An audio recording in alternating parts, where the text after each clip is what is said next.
enchente de caridade. Só quero chuva de honestidade, molhando as terras do meu céu. Famílias e amigos, hoje 13 de julho de 2022, estou aqui agora para falar um assunto muito importante para todos os brasileiros, de todos os níveis, e solicitaria encarecidamente a todos que me prestigiam e aqueles que estão ouvindo, embora seja uma matéria um pouco extensa, mas que tenham atenção, porque é um assunto que interessa profundamente a cada brasileiro. O Brasil está passando por uma fase muito difícil e, acredito eu, outras adversidades ocorrerão futuramente, e a evasão de divisas nossa, de pagamentos a títulos não importantes para o país, como esse assunto que eu vou abordar agora, que vocês vão ver que é em termos de bilhões, o que poderia ser feito pela educação, pela saúde, pela segurança e principalmente pela área de pesquisa, porque a gente precisa de bons pesquisadores e todos eles estão indo embora para outros países e sentimos falta, no caso de vacinas e outros medicamentos, a presença desses técnicos aqui na pátria. E o Brasil não tem orçamento para isso e faça esses desvios, essas más aplicações que eu vou escrever, que começa com o fundo eleitoral, que foi o primeiro de todos, depois com o fundo partidário, que é um pouco mais para cá, e agora o tal do orçamento, que estão considerando o nome de orçamento secreto, que é um mistério, que é realmente uma coisa que muitos não entendem, não compreendem, mas se encontra por trás disso tudo outros objetivos, que infelizmente é o dinheiro. Onde há dinheiro e poder, não podemos contar com ninguém, principalmente com os políticos que temos no Brasil. O Congresso Nacional está empestado de pessoas desse tipo, não só os velhos, mas como os novos, que se corrompem ou que adequam à situação do próprio conjunto de parlamentares e não têm a coragem nem a dignidade de tentar mudar, mesmo sabendo que vai existir uma grande oposição. Então eu vou tentar reduzir o máximo que pode. É uma matéria um pouco extensa, embora eu reduzi o que pude para ser compreensível. E pediria a todos vocês que participem, leiam, ouçam, escutem, pesquisem e mandem algumas sugestões, porque esse trabalho é grande, meu amigo. São dias e mais dias de pesquisas. Eu não posso soltar uma ideia ou uma opinião sem consistência, sem segurança e procurando sempre a verdade. Não, repito, não sou político, isto é, não pertenço, jamais pertenci a partido político nenhum, porque não acredito em nenhum deles. O exemplo vai estar aqui agora, mais um exemplo. Eu sou um patriota que ama essa pátria, que ama o Brasil, que gosto do meu povo e gostaria de ver um país humanizado, um país justo, socialmente tranquilo, para que a gente pudesse ir e vir sem nenhum receio, como hoje não podemos sair de nossas casas. Então peço o carinho, a atenção, a gentileza, que vocês prestem atenção nesse trabalho que eu vou fazer, que eu vou tentar aqui apresentar, e gostaria sim de receber opiniões, mesmo que sejam contrárias, que é bom, que a gente enriquece no diálogo, no debate. Eu sou um democrata, não gosto de radicalização, eu gosto da coisa focada realmente no objetivo que é o país. Seja quem for, não tenho vinculação, não tenho fanatismo por nada nem por ninguém, nem sou boneco de ninguém. Eu sou uma pessoa que tem a minha personalidade, tenho 3 cursos superior que Deus me permitiu que eu tivesse uma formação um pouco melhor, enquanto outros, com tantos valores, não conseguem porque não têm condições financeiras. Peço, por último, que vocês se alinhem ao meu canal, se filiem ao meu canal para mostrar, né? Porque eu vejo tanta gente com canais aí bobos, só de escândalo, só de bobagem, e a gente desprezadozinho lá no canto. Me ajude, por favor. É um carinho que você me dá. Então vamos falar sobre orçamento secreto, mas antes vamos abordar fundo eleitoral e fundo partidário, que resultam em um congresso com senhores e vassalos. Em etapas anteriores, já mencionei com detalhes o que se trata fundo partidário e eleitoral. Volto agora dando uma visão superficial sobre esses fundos, mas notadamente apresento o que é esse tão desconhecido e misterioso, o orçamento secreto. Então vamos agora ao fundo eleitoral, que é o primeiro de todos. Entenda-se que esse fundo vai distribuir apenas, olha a palavra apenas, 4,9 bilhões de reais para campanhas nesta próxima campanha eleitoral, agora em outubro, para promover seus candidatos durante as eleições. O recurso será dividido entre agremiações segundo critérios específicos, que não quer dizer isso, utilizado em prazo específico, para informar a decisão do Tribunal Superior Eleitoral, TSE.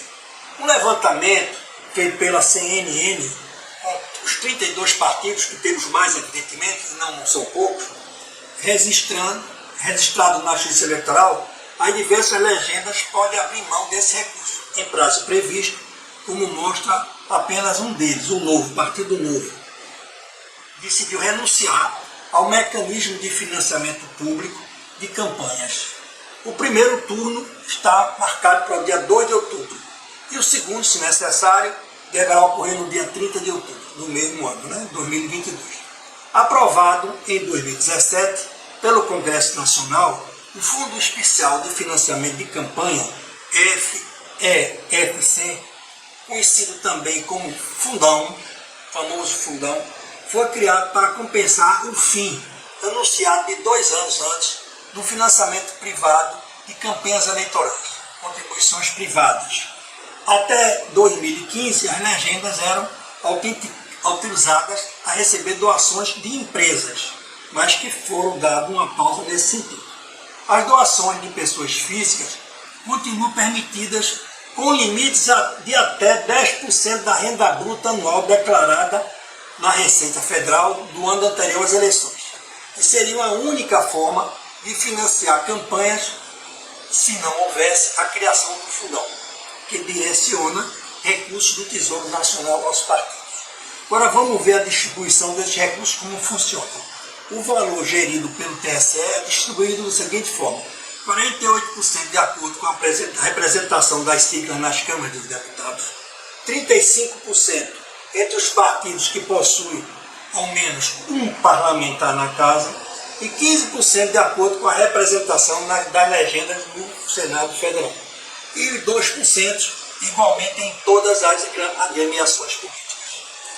Essa projeção da Academia Brasileira de Direito Eleitoral e Político, que é a ABRADEP, obtida pela CNN, aponta que a União Brasil, que conta com 55 deputados em suas fileiras, deve ter acesso a mais de 770 milhões para realizar suas campanhas. Observem bem, 770 milhões para 55 deputados escolhidos, cuja escolha também é fato de se discutir.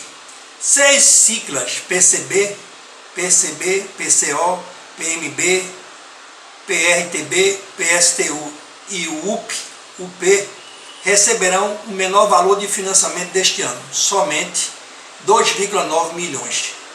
Nenhuma delas tem a representação no Congresso, imagine isso, Uma pequena fábula, 2,9 milhões, eu ficaria muito satisfeito.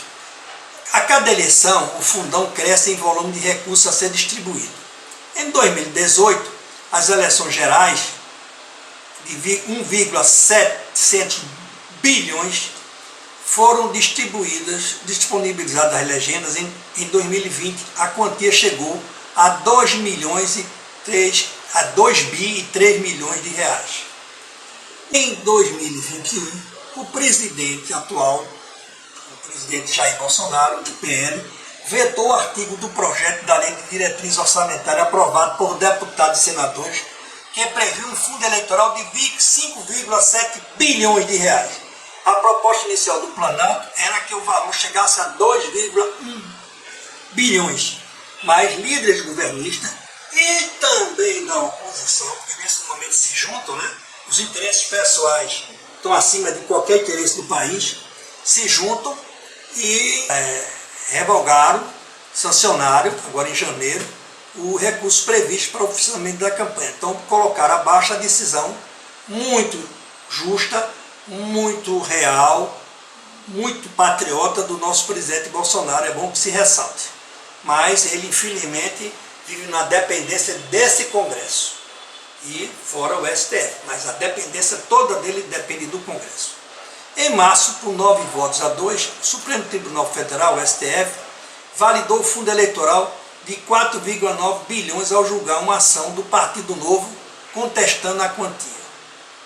Em carta divulgada pela agremiação, o pré-candidato a presidente, Luiz Felipe Dávila, convocou os demais presidenciados a devolver o dinheiro do fundo ao Tesouro Nacional.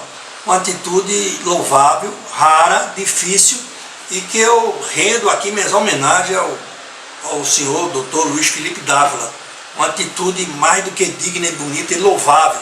Embora ninguém fale, ninguém menciona, ninguém comenta, ninguém elogia, mas é uma atitude raríssima, eu diria até um milagre o que aconteceu. Quanto é o fundo partidário? Aí sim, vamos lá. O valor partidário tem acrescido progressivamente nos últimos anos. Em 2010, por exemplo, havia apenas 200 milhões. Em 2014, o fundo partidário distribuiu mais de 365 milhões aos partidos. Em 2015, o fundo teve valor bastante superior aos anos anteriores, totalizando 867,5 milhões. A iniciativa para aumentar o fundo partiu do Congresso Nacional e foi sancionada pela ex-presidente Dilma. A justificativa é que as doações privadas foram muito menores do que a normal em 2015, o que aumentou a demanda dos partidos. Em 2016, o fundo distribuiu 819 milhões entre duodécimos e multas. E para 2018, o fundo partidário aprovado pelo Congresso foi de 888,7 milhões. Você vê que é uma média subindo, uma média quase geométrica, subindo a cada ano, a cada eleição, estupidamente. Como funciona então esse fundo partidário? A Lei 9.096/95 determinou que 20% dos gastos serão destinados à criação e manutenção de um instituto de pesquisa. Em 2018, o TSE aprovou que outros 30%, no mínimo, devem ser usados para o programa de promoção da participação das mulheres na política brasileira. Se isso fosse verdade, era muito bom. E realmente eu acho que já chegou o tempo, já passou até o tempo de as mulheres serem mais valorizadas e devem assumir o comando desse país em várias posições, porque são autênticas, são verdadeiras. Existem exceções, como toda regra, mas eu sou um admirador das mulheres. A maior parte do dinheiro que sobra vai para atividades do dia a dia, como a manutenção de sedes, pagamentos de pessoal, eventos, campanhas institucionais, etc. Afinal, o que é o fundo partidário? O fundo partidário é o nome popular dado ao Fundo de Assistência Financeira aos Partidos Políticos. Bonito nome, né? Foi criado primeiramente em 1965 no governo do ilustre e saudoso e inesquecível presidente Humberto Alencar de Castelo Branco, no início do governo militar.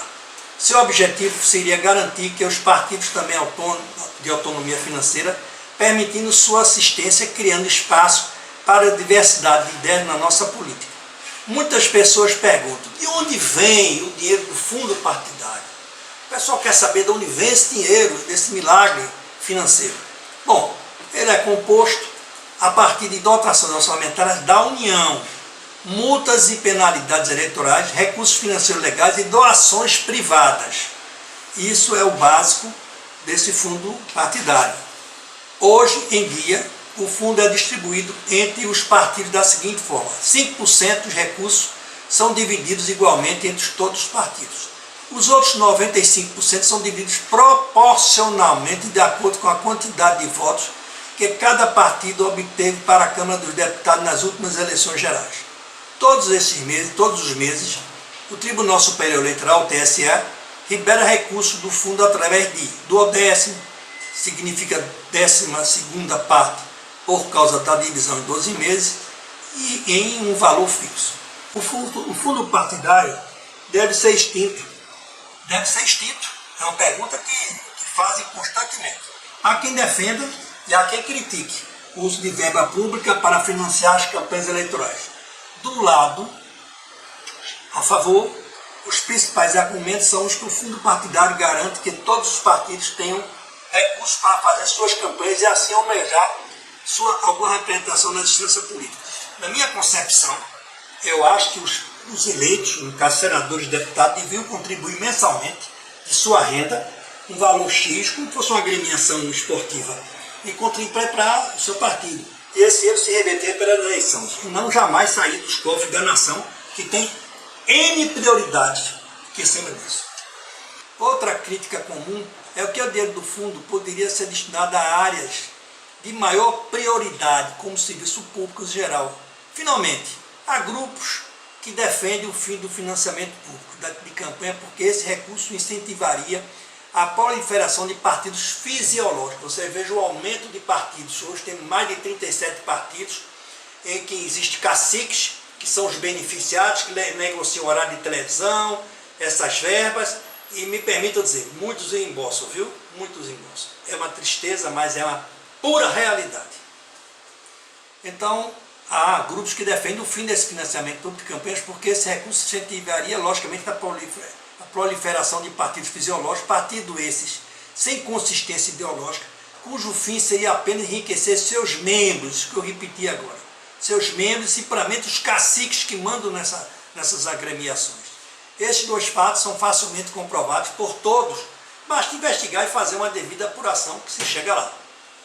Agora vamos entrar num assunto seríssimo, que chama-se o orçamento secreto. Muito discutido, pouco conhecido e mil e uma interpretações. Diante do caráter sigiloso, em salas especiais, no fundo do Congresso, com comandos específicos de uma ou duas pessoas, e aí vamos a ele. Ele foi criado pelo Poder Executivo para obter o apoio político necessário do Parlamento para fazer a distribuição de verbas públicas através de emendas parlamentares. Essa foi a maneira encontrada pelo atual governo, do qual o presidente Jair Bolsonaro é quem comanda, para ficar isento, segundo as informações obtidas, isento das prestações ou de prestações de contas referentes a determinadas quantias. Isso eu não concordo, mas o assunto está a nível superior, que isso é que a população precisa saber, e eu pauto equilibradamente. Se eu sou exigente comigo próprio, eu também tenho que ser exigente com as outras coisas. Não posso ser parcial. Eu não aceito parcialidade. Para mim, o que é de A tem que ser de B. Vamos lá. Afinal, o que é orçamento secreto? Entenda o detalhe desse esquema, tenebroso esquema. Embora o Legislativo tenha intenção de extinguir este modelo, ou pelo menos reduzi-lo, os líderes partidários da Câmara, dos deputados e do Senado, disseram em entrevista ao Globo que não tem a intenção de acabar com o orçamento secreto. É lógico e evidente que ele deve permanecer pelos próximos anos, como sempre, reajustados, né? De forma quilométrica, independente de quem esteja no poder. Uma amarração total de tudo isso. Então, aí passa a ter, já existia o fundo partidário, o fundo eleitoral, e agora vem esse em medida cavalar, que são 16 bilhões desse orçamento. Vamos lá. No ano passado, o orçamento secreto foi de 16 bilhões. O ano passado, então em 2022, em 2021. Dos quais, desses 16 bilhões, 6,4 bilhões já foram pagos, já saíram. Essa é a quantia total das emendas de relator reservados para pagamentos ao longo do ano passado e pelos próximos anos, né? Então vão anotando aí, vão somando, porque o valor é alto. O que a oposição pensa sobre esse tal do orçamento secreto? Diante da falta de transparência quanto à aplicação das emendas parlamentares, os principais pré-candidatos da oposição à presidência da República prometem reduzir ou extinguir esse sistema. De antemão, vou logo dizer que eu não acredito nessa conversa. Isso é papo de quem está do outro lado, que está com ciúme, porque queria estar com essa mesma regalia. Verdade é essa. Não acredito que um canalha como este Lula, ladrão quanto mais, facínora, e outros que têm desajuste de todo tipo, que eu não vou mencionar aqui, vá aceitar uma pureza de atitude desse tipo. De jeito nenhum. Se não acrescentar, continua e elevando as liberações futuras em prejuízo da população, que essa realmente é quem banca, é quem sofre, que vive realmente totalmente esquecida, abandonada. É só feito boi. Vamos tanger dentro de uma vala para conceder o voto como ninguém lê, ninguém tem preparo, ninguém se interessa, entra na fria acreditando nas belas e bonitas palavras. Mas vamos continuar. No final de 2021, a ministra do Supremo Tribunal Federal, do STF, a senhora doutora Rosa Weber, determinou a suspensão da execução desse modelo de emenda. Eu acho que ela tem toda a razão. Ela tem que dar razão que tem razão. Por esta razão, exigiu que o governo federal divulgasse uma lista com o nome de cada parlamentar que indicou a verba para onde. Contudo, a regra não tem sido cumprida integralmente na visão dos líderes partidários que se encontram nesse mesmo bojo do Congresso Nacional. O orçamento secreto concedeu poder aos parlamentares, motivo pelo qual não tem intenção de forma nenhuma de abrir mão da conquista e autonomia dessa grande ideia, dessa grande vitória, né, de se absorver de 16 bilhões, fora o que já recebe nos outros. De acordo com o líder do governo, na Câmara, não gosto nem de falar o nome desse homem, viu? É uma figura que se tornou histórica dentro do Ministério da Saúde.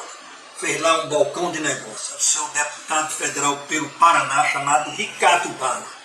Figura considerada no meio político extremamente deletéria. Ao contrário do que o STF tenta implementar, a tendência é levar, olha aí, à concentração de poder dos congressistas. Isso dito por ele. Segundo ele, novamente, estamos desde 2015 no caminho de empoderamento em relação ao orçamento.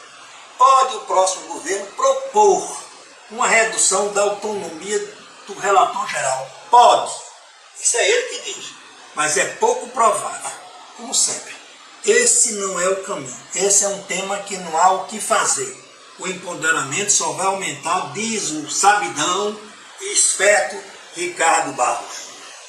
Essa é a realidade, meu amigo, que vocês precisam se conscientizar e não se deixar levar, pelo amor de Deus. O desejo legislativo em reduzir ou extinguir os poderes do Executivo contra a elaboração do orçamento secreto é antigo, mas já dizia um novo patamar durante o mandato do Bolsonaro. Pois à medida que o governo federal enfraqueceu, popularmente, etc. e tal, com a queda da popularidade, o Congresso Nacional se fortaleceu com as negociações através desse dito orçamento. Segundo a deputada federal por São Paulo, a senhorita Tabata Amaral, que pertence, se não me engano, ao partido PSB de São Paulo, não a conheço, é bom que se diga que eu não a conheço, mas é uma jovem, me parece uma moça inteligente, combativa, e ela disse uma coisa que é certa, a gente tem que difundir para dar exemplo aos outros que vivem tão mudos e tão calados. Tiraram dinheiro que iria para a saúde, para a educação, para a pesquisa, fizeram um bolo, chamado orçamento secreto, é uma compra de apoio do parlamento. Ele custa 4 vezes o que é o fundo eleitoral. E eu votei para diminuir o valor do fundo eleitoral. Mas as pessoas não percebem que esses deputados, o que vai fazer a campanha deles não é o fundo eleitoral, é o orçamento secreto. Muito maior do que o mensalão. E eu falei contra o mensalão. Para mim, combate à corrupção não depende de quem é a pessoa, tem que criticar sempre. Só que eu sinto que a população tá tão cansada, tão apática, com tanto problema, com o desemprego, com o preço do gás, com tudo que está acontecendo com pandemia, que ela não está dando conta de acompanhar o que está acontecendo. O mensalão só acabou porque a população olhou. Se a população não olha, não discute o orçamento secreto, ele não vai terminar. É muito importante que a imprensa fale sobre orçamento secreto. E eu juro que vou tentar ser breve, mas é um escândalo o que está acontecendo. Sequestraram uma parte do orçamento, do dinheiro do povo. Tem deputado recebendo 150 milhões de reais por ano para votar junto com o governo e acusações gravíssimas de corrupção. Esse deputado coloca esse dinheiro em um estado que não é o dele, vende essa emenda parlamentar para embolsar uma parte. E eu digo isso, Denise, porque se a gente não se atentar para a eleição do Congresso, e o povo nunca quer saber dessa eleição especificamente, o Centrão está com muito dinheiro. Essa galera do orçamento secreto vai fazer campanha com muito dinheiro e a gente vai ver isso aumentando. Existe, segundo a informação básica, que há os multimilionários nessa equipe, entre esses deputados e senadores. Existem também os remediados e os excluídos da festa das emendas. Sendo que os primeiros, obviamente, têm mais chance de se reeleger do que os últimos. E se isso não é bom para os parlamentares, também não é bom para os seus eleitores. A propriedade de uma cidade ou região de terem suas carências atendidas. Aumento se há representantes locais taparem ser vassalos, como tem sido o Arthur Lira, deputado federal, presidente da Câmara, originário de Alagoas, e do senhor Rodrigo Pacheco, que é todo ajeitadinho, todo bonitinho, vaidoso, como diabo, advogado da Vale do Rio Grosso, e senador e presidente do Senado. E diminui caso eles se mantenham independentes. Mas, afinal, depois de se falar tanto, o que é orçamento secreto? O momento é muito complicado se fazer entender. Foi um assunto tão complexo, tão escondido, tão maleável. Mas vamos tentar. Por todos os desdobramentos vinculados na mídia, ainda há muitas dúvidas sobre o tema. E poucos sabem exatamente o que é e como funciona o orçamento secreto. A medida foi criada pelo Poder Executivo como uma forma de obter apoio político do parlamentar a fazer a distribuição de verbas públicas por meio das emendas parlamentares. No atual governo, essa foi a saída encontrada para que o presidente da República ficasse isento de prestação de contas e de determinados valores. A verba destinada ao orçamento secreto foi determinada no início de 2020 por meio de um acordo entre o governo federal e o Congresso Nacional. Porém, o valor total da verba pode sofrer alteração de um ano para outro, assim como os setores que serão contemplados. Em 2021, o valor destinado ao orçamento secreto foi de 16 bilhões de reais. E, embora esses valores estejam previstos no Orçamento Geral da União, foi a falta de transparência quanto ao repasse das emendas parlamentares que originaram o termo orçamento secreto. O Legislativo afirma que há intenção de extinguir a medida, ou ao menos reduzir a sua utilização. Porém, os líderes da Câmara dos Deputados e do Senado Federal já indicaram que não tem plano de suspender o orçamento secreto, que inclusive a liberação de emendas. É evidente, claro, que ninguém tem dúvida disso. Os parlamentares devem permanecer para os próximos governos sob diferentes lideranças. Como são definidas as emendas? Desculpe. As emendas são definidas como proposta onde os parlamentares podem opinar e influenciar na alocação de recursos públicos em função dos compromissos políticos que assumiram durante o mandato junto aos estados, municípios ou instituições. Em outras palavras, trata de um mecanismo para direcionar para onde vai o dinheiro público e o capital eleitoral junto com ele. As emendas podem ser individuais, de bancada ou de comissão. No momento individual, cada parlamentar decide onde alocar o dinheiro e o montante é dividido igualmente entre eles, os deputados. As emendas da bancada são emendas coletivas, elaboradas por deputados do mesmo órgão ou região. Por fim, as emendas de comissão são as coletivas de comissões permanentes da Câmara ou do Senado. E, em 2019, o Congresso aprovou a criação de um novo tipo de emenda, chamada emenda de relator. Isso é uma coisa importante. Ela permite a identificação do órgão orçamentário da ação, que será desenvolvido e também do favorecido pela verba, porém o deputado que indicou para onde os valores deveriam ser destinados permanece oculto. Problemático isso. Dessa forma, o montante é repassado representando a figura do relator, que pode variar ano a ano. Nesse caso, as informações sobre como ocorrer as negociações são prejudicadas, fato que pode colaborar para a compra de votos de congressistas em projetos de interesse do governo para o desvio desses recursos. Em teoria, todas as emendas precisam apresentar um projeto claro e detalhado para justificar a utilização dos recursos públicos e todo o planejamento deve ser analisado pela Comissão Mista de Orçamento para obter a devida aprovação. As emendas estão previstas no orçamento público, além das despesas totais, custos da previdência, encargos sociais, saúde, educação, precatória, assistência social, censo e fundos eleitoral e partidário. Consequência da falta dessa transparência que a gente vem se debatendo desde o início da exposição. Como vista, as emendas do relator não obedecem aos critérios técnicos de transparência por não serem distribuídas de forma igualitária e não apresentarem a clareza sobre o destino dos recursos públicos. Nas últimas semanas ocorreram denúncias graves citando o feirão das emendas e o tratoraço, o famoso tratoraço, que trata de casos onde os deputados enviaram por meio de emendas de relator recursos para a compra de tratores e máquinas agrícolas, ressaltando muito, todas superfaturadas. É um escândalo isso. Mas sabendo que isso ocorre, não é de hoje. Outra denúncia que tem como base é a falta de transparência dos repassos do orçamento dito secreto. É o esquema das escolas fake, operado pelo Fundo Nacional de Desenvolvimento da Educação, FNDE. Apesar de haver algo em torno de 3,5 mil obras paradas, o governo colocou como prioridade a construção de 2.000 novas escolas, porém, repassando recursos insuficientes para a sua concretização. Então, dinheiro jogado fora e está lá parado. A escassez das informações disponibilizadas sobre os recursos destinados para as empresas, para as emendas de relator, prejudicam as obras em andamento, a conservação do patrimônio público e desviam a atenção para as prioridades que deveriam ser atendidas em prol da população. Neste contexto, o orçamento secreto é apenas mais uma dificuldade a viabilizar as políticas públicas e indica uma grave falha estrutural da democracia.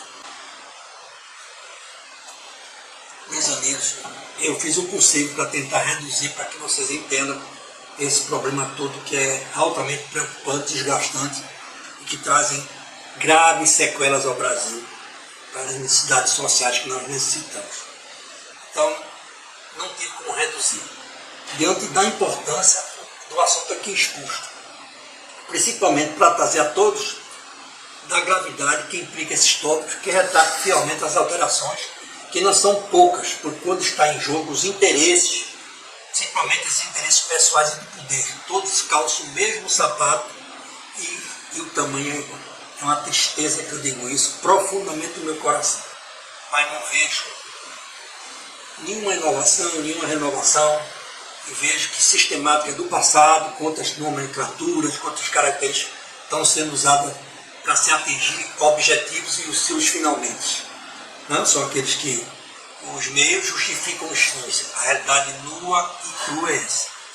Triste essas conclusões irrefutáveis, pois existe concreto e realmente há muitos anos em diversos governos que abandonaram sistematicamente, reduzindo ano a ano recursos para a educação, saúde, segurança e as pesquisas muito importantes diante da evasão de vários técnicos, jovens técnicos para outros países, por falta de recursos da nação para cujos recursos, sou sincero dizer, estão sendo desviados para subornar aqueles que deveriam ser os primeiros em se posicionar na defesa dos mais humildes e na estabilidade social do nosso país.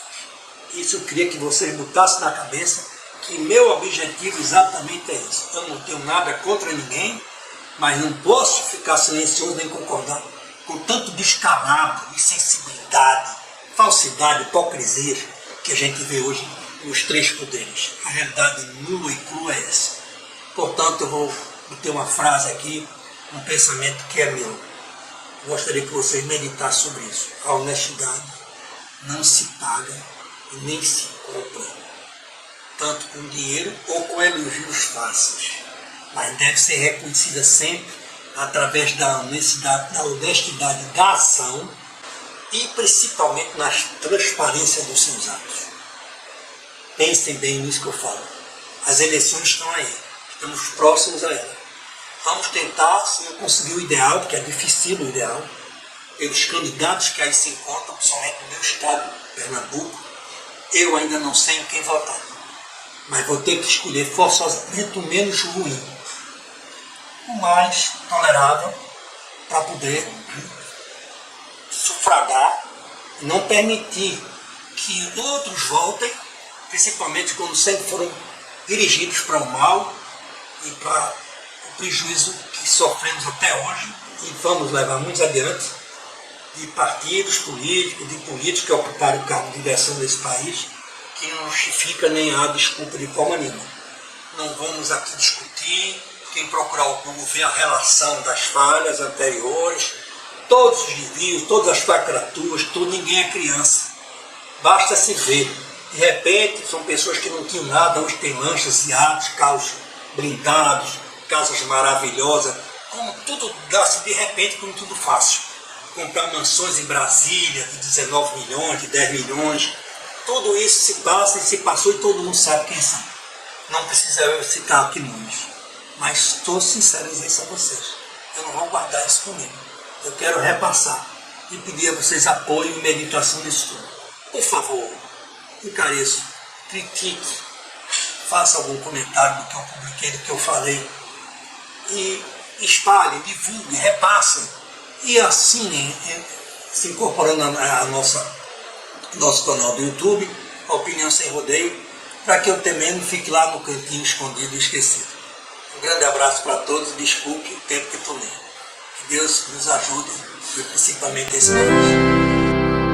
Quando o ronco feroz do carro-pipa cobre a força do apoio do vaqueiro, quando o gado berrando no terreiro se despede da vida do peão, quando verde eu procuro pelo chão, não encontro mais nem mandacaru, dá tristeza ter que viver no sul, pra morrer de saudades do sertão.